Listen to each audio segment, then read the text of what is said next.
штризель булочкасын дайындаймыз. Оған бізге 600 грамм ұн керек, 1 қасық шай қасық тұз керек, 50 грамм сары май керек, 300 мл сүт керек, жылы сүт, 150 грамм қант, 6 грамм дрожжи, 2 жұмыртқа.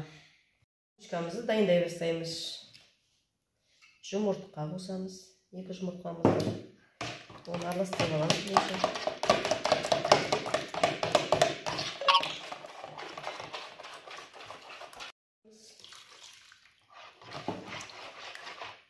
6 грамм дрожжимізді қосамыз.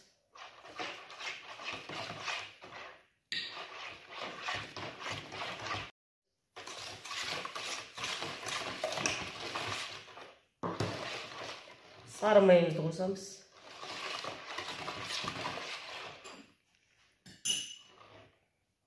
Тұзымызды қосамыз. Жақсылап араластырамыз. Енді ұнымызды қосамыз.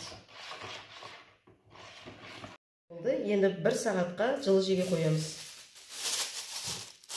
Енді осыны 50 граммнан бөлеміз.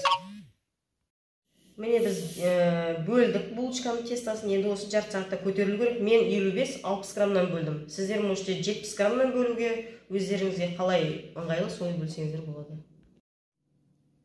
Міне біз жаңағы булочканың үстіне себетін жасаймыз. Оған бізге, если 70 граммнан бөлсеңіздер, онда ұн 50 грамм, май 50 грамм, и қант 50 грамм аласыздар. А если мен сияқты 55-60 граммнан бөлсеңіз, онда уже көбірек аласыздар, потому что үстіне себетін көбірек келіп қоры.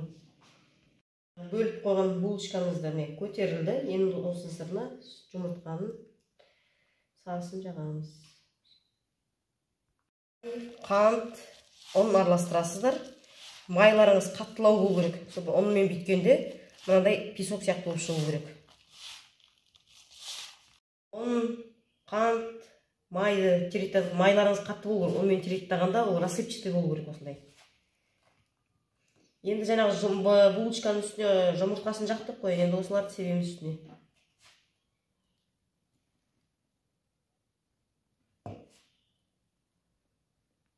Енді 180 градусқа 30 минут пісіріп аласыздар. Булочкаларымыз дайын, астарыңыз дәмді болсын, лайк басып, тіркеліп кетіңіздер.